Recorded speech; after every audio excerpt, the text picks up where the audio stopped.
Baiklah, Assalamualaikum warahmatullahi wabarakatuh. Selamat pagi teman-teman. Waalaikumsalam warahmatullahi wabarakatuh.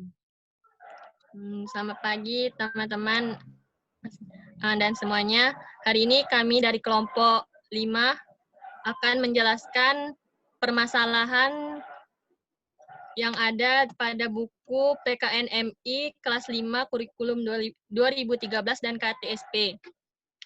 Adapun kelompok kami beranggotakan saya Sasabella Eviliana sebagai moderator, ini sebagai pemateri, Rahmadona sebagai pemateri, Dwi Akridatul Patra sebagai pemateri, Lufia Azhara Putri sebagai pemateri, dan Aryan Faza sebagai pemateri. Pemateri yang pertama akan disampaikan kepada saya sendiri. Saya akan menjelaskan materi yang pertama mengenai tematik. Tematik ialah pembelajaran buku tema yang berdasarkan pada sub-sub tema. Tema sendiri ialah pokok pikiran, dasar cerita yang dipercakapkan, digunakan sebagai dasar untuk mengarang dan mengubah sajak.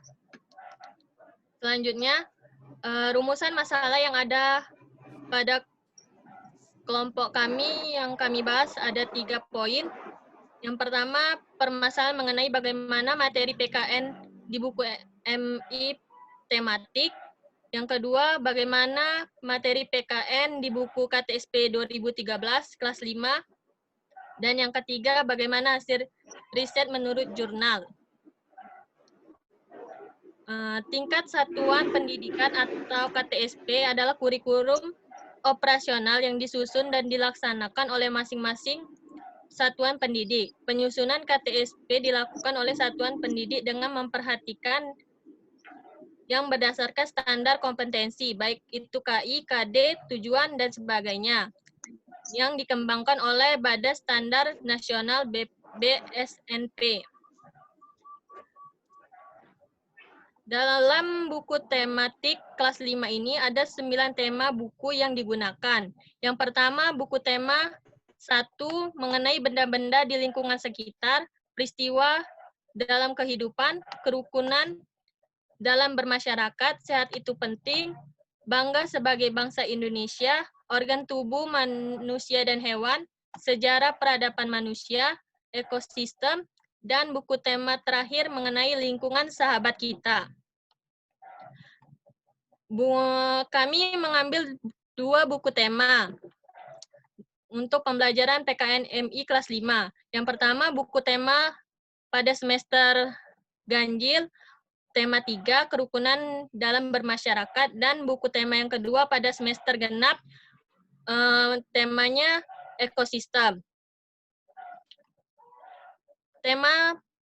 Buku tema 3 mengenai kerukunan dalam bermasyarakat. Kerukunan dalam bermasyarakat adalah tanggung jawab untuk setiap manusia.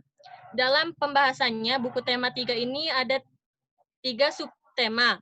Yang pertama, subtema hidup rukun, mengenai pengertian hidup rukun itu apa.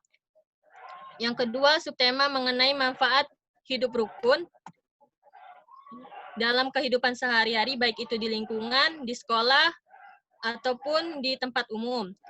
Yang ketiga, subtema mengenai cara menjaga kerukunan.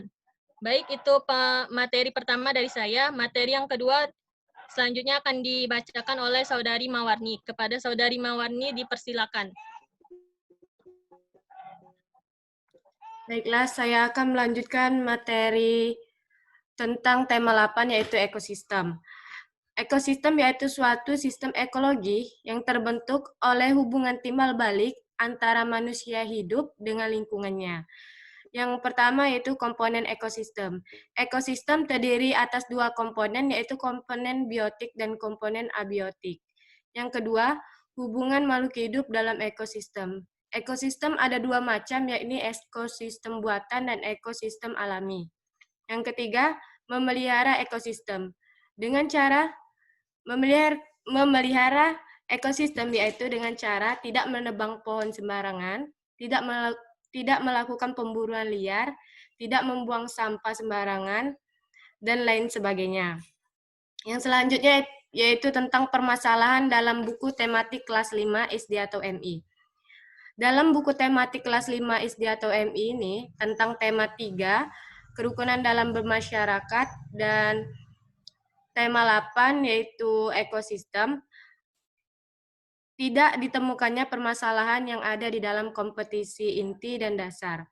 Di dalam buku pembelajaran tematiknya, karena setiap materi yang ada pada subtema telah dijelaskan dan dipaparkan kompetisi inti dan dasarnya, serta tujuan pembelajaran yang ada. Selanjutnya, materi akan dipaparkan oleh Ramadona. Kepada Ramadona, dipersilakan. Baik, kepada Saudari Rahmadona, silakan memaparkan materi selanjutnya. Dona.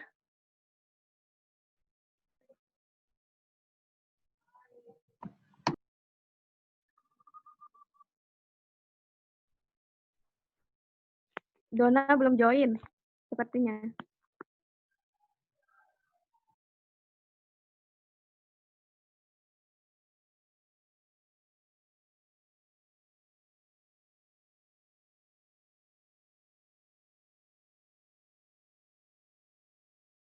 Baiklah, Saudari Dona belum ada.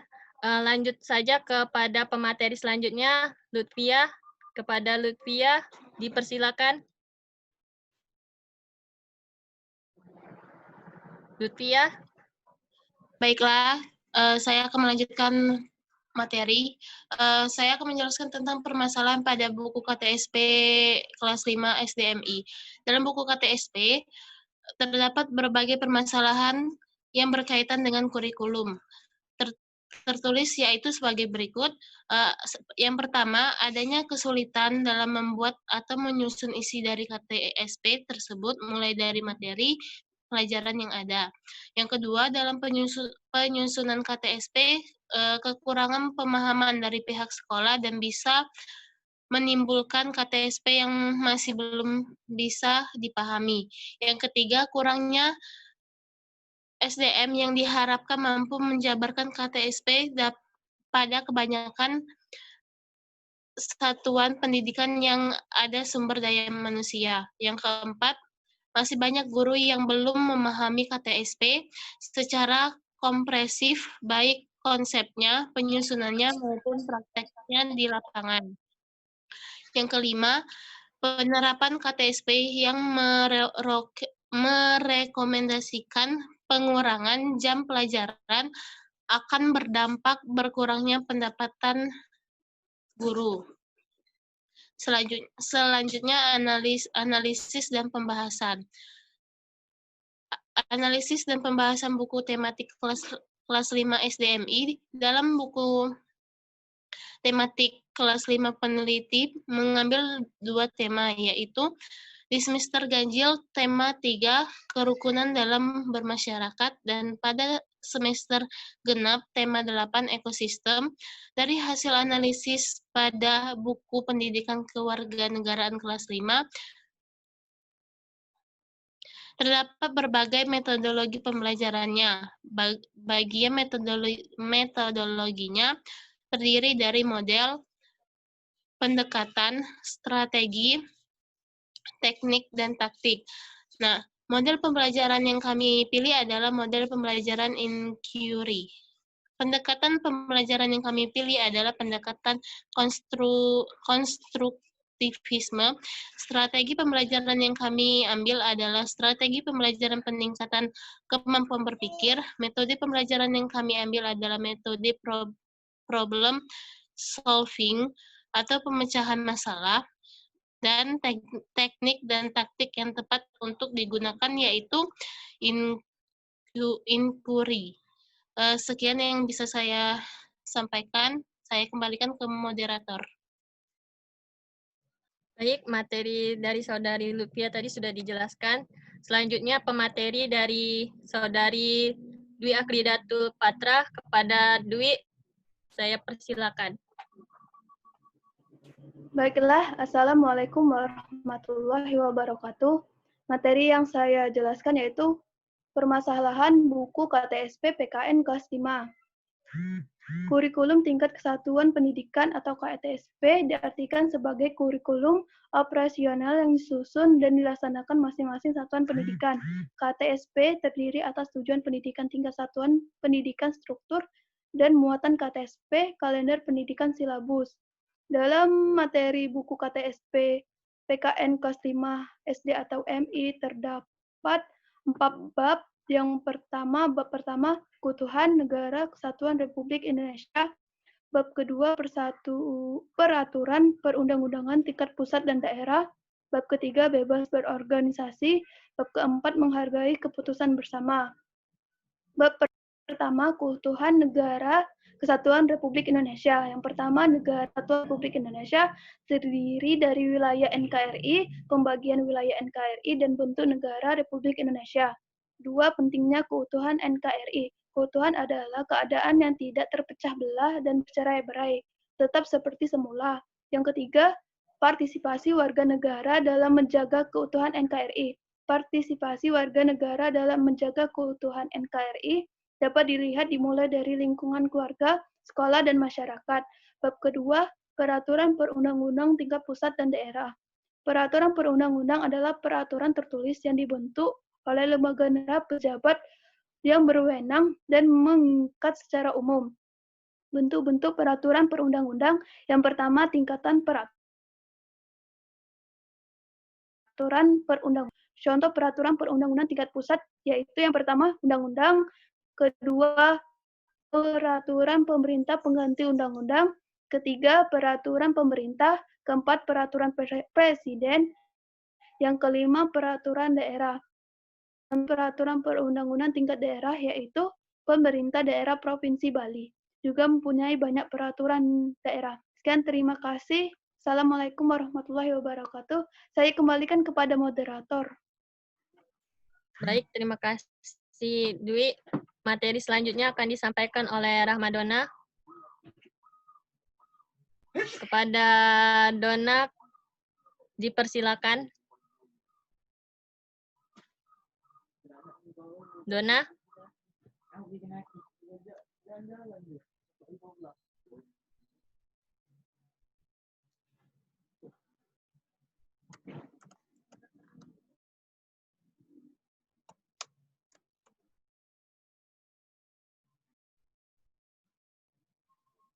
Sepertinya Saudari Dona belum terkonek koneksinya dengan baik.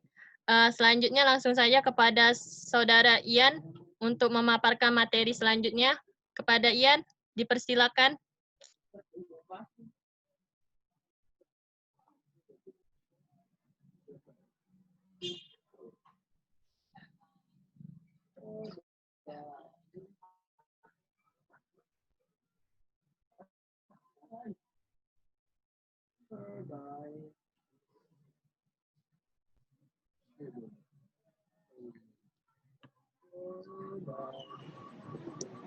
Apakah Saudara Ian sudah masuk Zoom?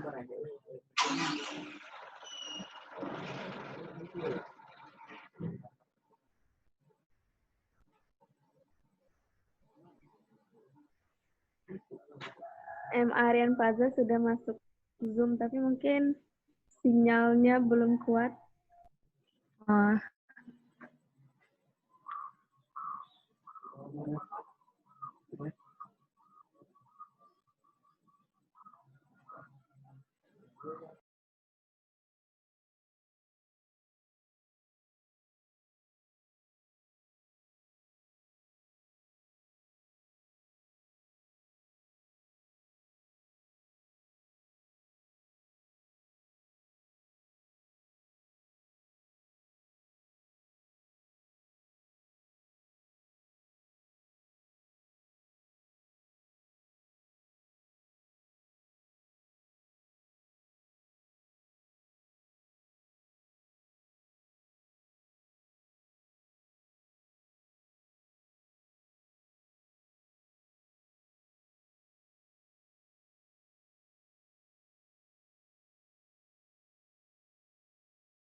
Yona dan Rian Faza belum bisa menyampaikan materinya. Baik, diskusi dari kelompok kami rasa sudah cukup. Untuk pertanyaan nanti bisa dipaparkan di via e-learning. Demikianlah materi yang kelompok kami sampaikan. Jika ada kekurangan dan kesalahan, mohon dimaafkan. Kepada Allah kami mohon ampun. Kami akhiri. Wassalamualaikum warahmatullahi wabarakatuh. Waalaikumsalam warahmatullahi wabarakatuh. Terima kasih kelompok 5. Ya. Assalamualaikum warahmatullahi wabarakatuh.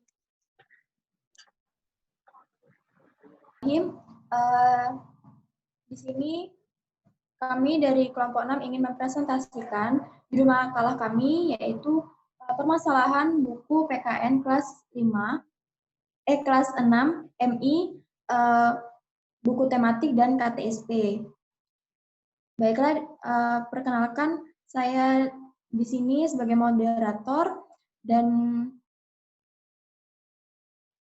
materi pertama akan dibacakan oleh Winda Lestari, yang kedua itu Amran Hakim, yang ketiga itu Kelvin, yang keempat Yuni, yang kelima Rosalinda, dan yang keenam saya sendiri. Baiklah, langsung saja untuk mempersingkat waktu, bagi materi pertama saya persilakan kepada Winda Lestari. Baiklah, di sini saya akan menyampaikan materi PKN KTSP kelas 6 Wahana Belajar Pendidikan Kewarganegaraan. Materi pertama yaitu proses perumusan Pancasila. Badan Penyelidik Usaha Persiapan Kemerdekaan Indonesia atau BPUPKI atau Dokuritju Zumbi Kosakai merupakan organisasi yang didirikan beberapa bulan menjelang kemerdekaan. Badan tersebut dibentuk pada tanggal 28 Mei 1945 dan beranggotakan 62 orang. BPUPKI diketuai oleh Dr. KRT Rajiman Weddio Diningrat. Peserta sidang BPUPKI diliputi dengan segala kesungguhan dan didorong oleh semangat untuk merdeka. Mereka mampu menghasilkan usulan-usulan berupa gagasan tentang dasar negara. Gagasan tentang dasar negara tersebut disampaikan oleh Mr. Muhammad Yamin dan Insinyur Soekarno dan Dr. Supomo. Sebelum rapat PPKI tanggal 18 Agustus 1945 itu dimulai, masalah keberatan dari daerah Indonesia bagian timur tersebut dibicarakan terlebih dahulu oleh Dr. Andes Muhammad Hatta dengan 4 orang anggota PPKI, yaitu Kiai Haji Wahid Hasim, Ki Bagus Hadi Kusumo, Mr. Kasman Singodimejo, dan Mr. Tengku Muhammad Hasan.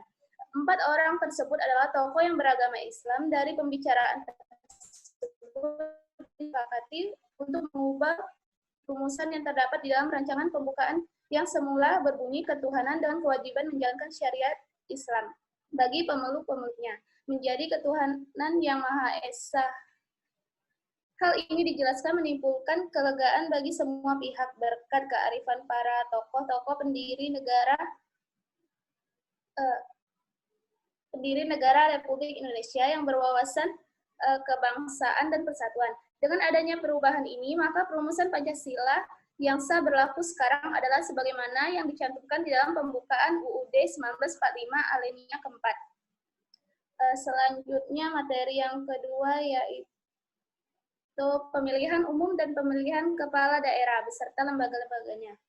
Dalam negara yang menganut demokrasi, kekuasaan tertinggi berada di tangan rakyat-rakyat adalah pemilik kedaulatan, maka rakyat harus diikutsertakan dalam mengelola negara, dan pemilu adalah contoh wujud nyata keikutsertaan rakyat dalam mengelola negara. Tujuan pemilu adalah untuk memilih wakil-wakil rakyat baik presiden maupun wakil presiden. Pemilu dilaksanakan dengan asas langsung, umum, bebas, rahasia, dan adil. Dalam penyelenggaraan pemilu di Indonesia ada sebuah lembaga amandemen yang bernama Komisi Pemilihan Umum atau KPU yang berkedudukan di Jakarta dengan pelaksanaan tugas nasional tersebut, KPU akan dibantu oleh KPUD, PPK, PPS, dan KPPS.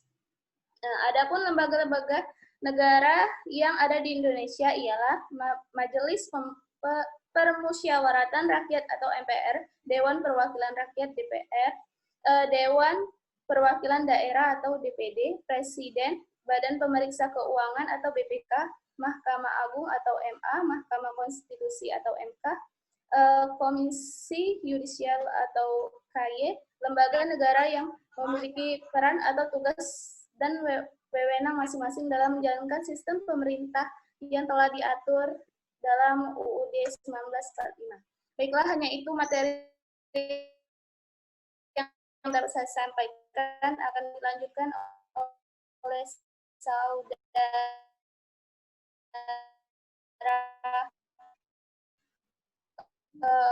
Fauzan.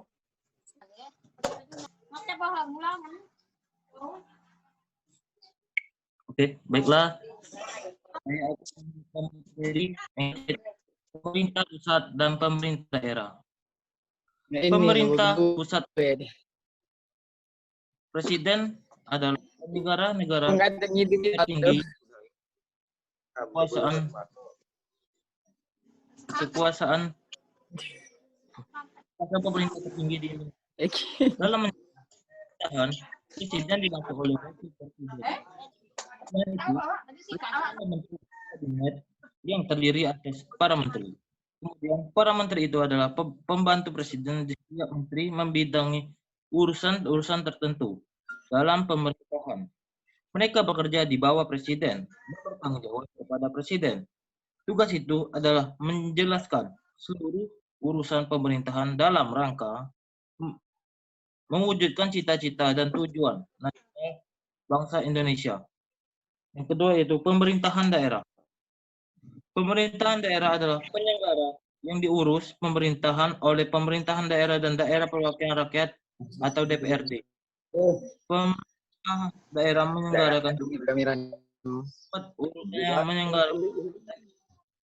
dengan adanya otonomi daerah, maka sekarang pemerintah daerah menyelenggarakan kepala daerah yang dipilih oleh rakyat secara langsung semua urusan pemerintahan. Dengan demikian, banyak sekali urusan pemerintahan. Yang keempat, kerjasama negara Asia Tenggara. Negara-negara yang terletak di antara lain Indonesia, Malaysia, Brunei Darussalam, China, Vietnam, Laos, Myanmar. Secara geografis, letak Asia Tenggara strategis karena menjadi jalur lalu lintas internasional. Negara-negara di kawasan Asia Tenggara membentuk organisasi regional, yaitu Perhimpunan Bangsa-Bangsa Asia Tenggara atau Association of Southeast Asian Nations (ASEAN). ASEAN bertujuan menjalin hubungan dan kerjasama di bidang politik, budaya di antara negara-negara Asia Tenggara. Hubungan dan kerjasama ASEAN tersebut didasarkan atas saling menghormati hak hidup campuri urusan dalam negara.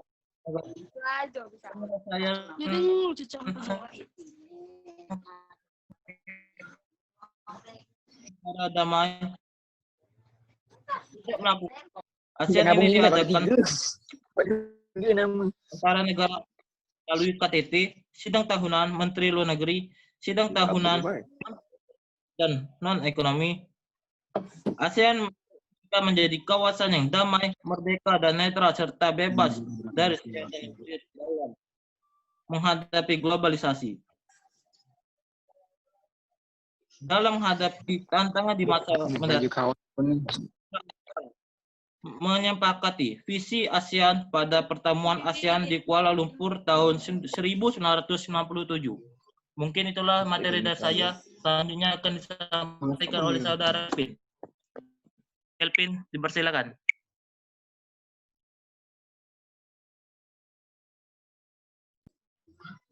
Mandi.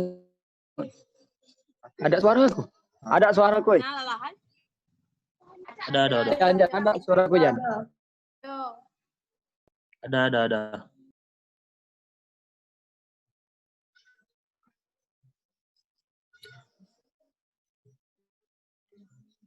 Oke.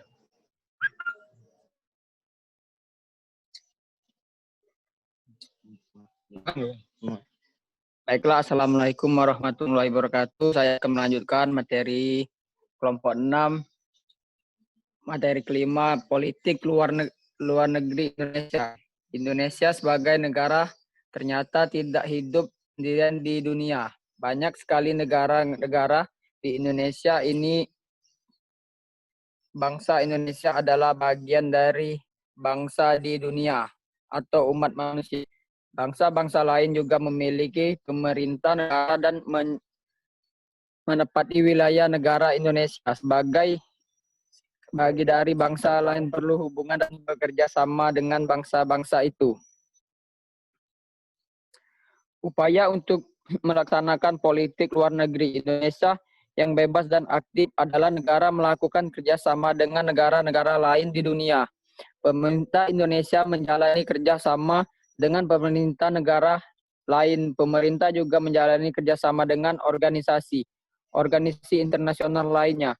Macam-macam kerjasama internasional dapat dibedakan menjadi dua. Kerjasama bilateral. Kerjasama bilateral adalah kerjasama yang dilakukan oleh dua negara. Kerjasama itu dapat berupa kerjasama antara dua negara atau sebuah organisasi internasional.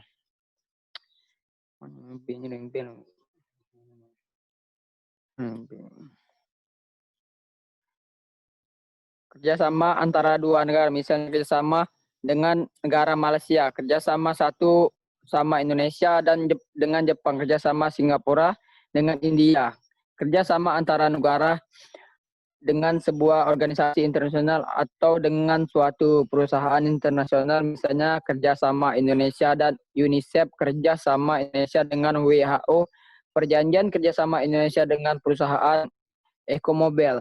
Baiklah, materi ke-6, kerjasama internasional yang bermanfaat bagi Indonesia. Kerjasama internasional bidang kecerdasan. 1. Kerjasama bidang internasional bidang kesehatan. 2. Kerjasama internasional pengangguran kemiskinan. 3. Kerjasama internasional bantuan untuk anak-anak. Baiklah, itu materi dari saya. Saya lanjutkan kepada Yuni untuk menyampaikan materi selanjutnya. Assalamualaikum warahmatullahi wabarakatuh. Di sini kita akan melanjutkan materi dari kelompok 6 yang akan dilanjutkan oleh saudari Yuni. Kepada saudari Yuni kami persilakan.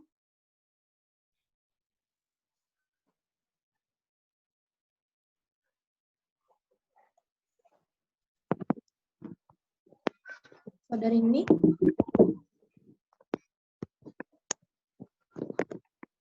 Saudari Yuni belum join ke room ini.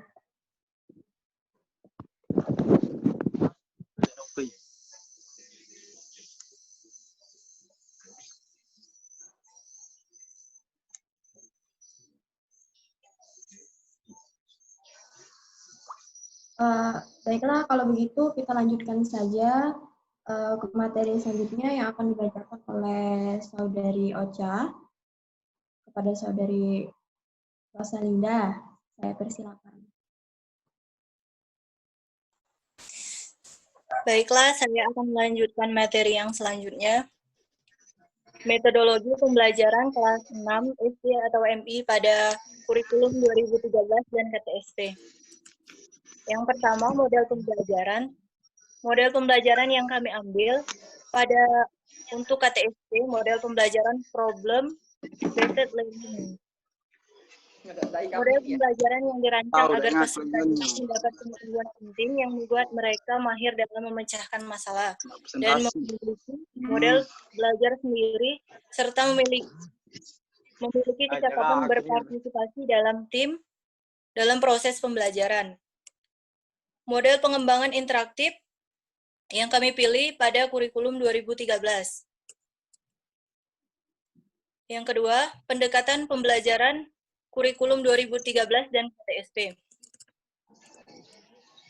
Kami memilih pendekatan kurikulum 2013, yaitu pendekatan ilmiah yang menerapkannya menggunakan pendekatan saintifik untuk meningkatkan pembelajaran PKN. Sedangkan untuk KTSP, kami memilih sesuai dengan buku yang ada pada pembelajaran PKN kelas 6 tersebut, yaitu pendekatan analisis nilai dan mengungkapkan nilai, sehingga para siswa memecahkan masalah yang diberikan oleh guru maupun dalam buku KTSP kelas 6. Yang ketiga, strategi pembelajaran. Kami memilih strategi pembelajaran untuk kurikulum 2013, strategi pemecahan masalah, dan strategi pembelajaran siklus yang diharapkan bagi guru untuk bisa menunjang keberhasilan siswa melalui pembelajaran atau membuat siklus ulangan harian bagi siswa. Untuk KTSP, kami memilih strategi yang digunakan untuk pemecahan masalah, strategi pembelajaran kooperatif, yaitu dari kelompok kecil untuk memaksimalkan pembelajaran PKN. Yang keempat, metode pembelajaran. Kami memilih pemecahan masalah untuk kurikulum 2013, sedangkan untuk KTSP kami memilih metode ceramah sesuai dengan materi yang ada dalam buku KTSP. Dan yang kelima, teknik dan taktik pembelajaran. Kami memilih teknik dan taktik pada buku K13 kelas 6 dengan teknik diskusi. Tentu bila berdiskusi akan membuat anak semakin aktif dan rasa ingin tahu serta penasaran dapat terjawab melalui diskusi. Dan untuk KTSP sendiri, kami memilih menggunakan teknik sendiri, sebaran prestasi dan model ceramah dalam teknik guru menyampaikan materi dengan diselingi sesuatu yang membuat anak-anak tidak bosan seperti dalam penjelasan media gambar atau suara sebagai teknik pembelajaran. Baiklah, ini saja yang bisa saya sampaikan. Selanjutnya, saya kembalikan lagi ke moderator.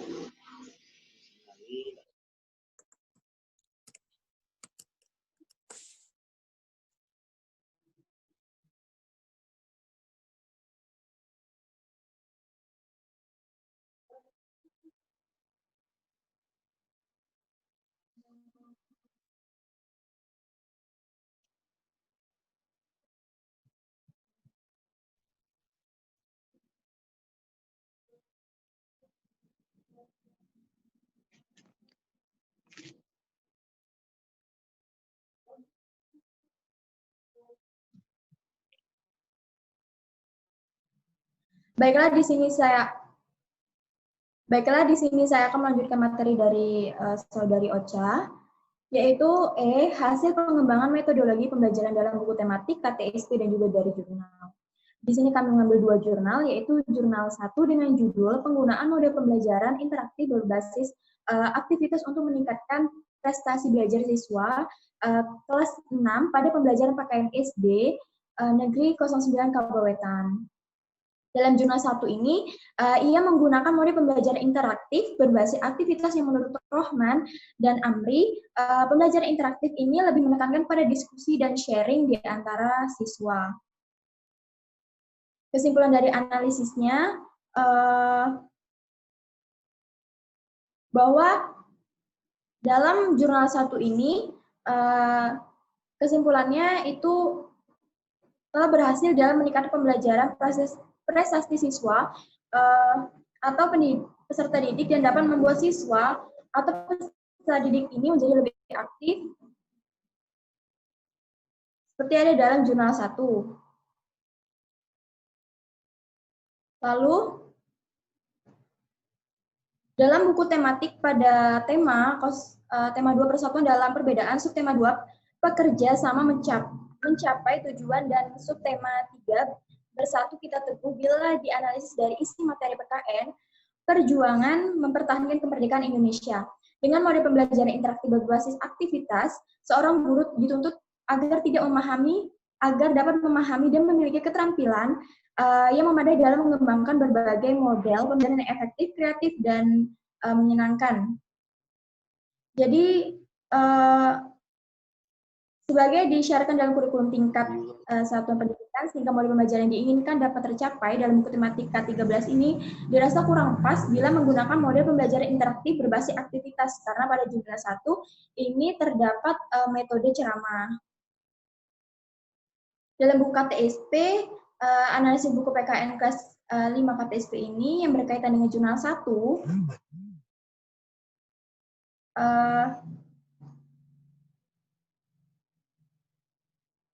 berhasil, dan hasil yang didapat dari jurnal 1 ialah berhasil dapat meningkatkan prestasi siswa serta kreatif dari siswa itu. Maka dengan adanya jurnal ini dapat dikatakan bahwa model pembelajaran ini cocok digunakan dalam materi PKN pada buku KTSP.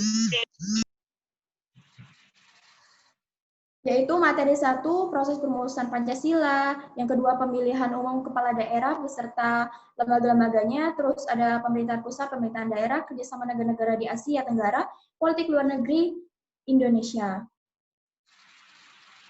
Banyak dari siswa akan membuat suatu pertanyaan dan akan melibatkan guru sebagai pembimbing pembelajaran agar tidak melenceng dari materi yang diajar, sehingga siswa-siswa itu aktif dan dalam keingintahuannya. Strategi yang biasa digunakan dalam KTSP berupa ceramah, pemecahan masalah, dan juga penugasan. Jika KTSP menggunakan model pembelajaran interaktif berbasis aktivitas, ini akan berhasil dalam contoh kasus yang ada pada jurnal 1. Lalu di jurnal 2, yaitu dengan judul penerapan model pembelajaran berdasarkan masalah untuk meningkatkan hasil belajar PKN siswa pada kelas 6 SD Negeri 008, Sumber Jaya, Kecamatan Singimi Hilir. Di sini menggunakan model pembelajaran berdasarkan masalah problem based learning atau PBL, yaitu menggunakan prinsip titik awal, akuisisi, dan integrasi pengetahuan baru. Kesimpulan dari hasil analisisnya, dari permasalahan yang ditemui, maka digunakan metode yang sesuai agar waktu yang relatif singkat dan mencapai tujuan pendidikan yang diinginkan. Dalam jurnal 2, hasil model pembelajaran berdasarkan masalah mendapatkan hasil yang baik dan presentasi aktivitas dan hasil belajar siswa. Pada jurnal 1 menggunakan teknik sebaran prestasi dan juga teknik jigsaw yang memungkinkan guru mendapatkan hasil dari proses belajar mengajar guna meningkatkan ke pembelajaran. Kurangnya dalam jurnal ini tidak ada pendekatan saintifik. Kelebihan dari PBL sendiri adalah dapat meningkatkan kemampuan berpikir dari kritis siswa, meningkatkan sosial siswa, dan meningkatkan kemampuan siswa dalam memecahkan masalah dan kehidupan sehari-harinya. Di buku tematik, subtema 2 ini yaitu bekerja sama mencapai tujuan, dan subtema 3 bersatu kita teguh bila dianalisis dari isi materi PKN, perjuangan mempertahankan kemerdekaan Indonesia pada Kemendikbud nomor 103 tahun 2014 memiliki visi agar siswa bisa berkembang dan punya karakter saintifik. Karena pada jurnal 2 telah diberikan hasil dan mempengaruhi jika metode yang digunakan seperti PBL yang cocok untuk materi tematik, karena mempunyai hasil penilaian yang baik, maka penilaiannya dan mempunyai peningkatan dalam pembelajaran, sehingga dari metode yang ada, metode PBL ini dinilai pas untuk isi materi PKN tematik, yaitu perjuangan mempertahankan kemerdekaan Indonesia. Lalu di buku KTSP, pada materi KTSP terdiri juga materi pembelajaran berdasarkan masalah, yaitu konsep pembelajaran yang membantu guru menciptakan lingkungan pembelajaran yang sesuai dengan masalah yang penting dan relevan bersangkut paut bagi peserta didik, dan memungkinkan peserta didik memperoleh pengalaman belajar yang lebih realistik dan nyata. Dan jurnal 2 juga membahas tentang pembelajaran berdasarkan masalah dengan hasil analisis memperoleh skor yang signifikan. Jadi dalam materi PKN 1-5 bila digunakan model pembelajaran berdasarkan masalah, maka akan berhasil dalam contoh ialah jurnal 2 tersebut.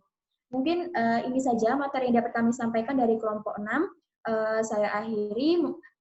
Bila ada salah kata kepada teman-teman saya minta maaf, kepada Allah saya mohon ampun. Wassalamualaikum warahmatullahi wabarakatuh.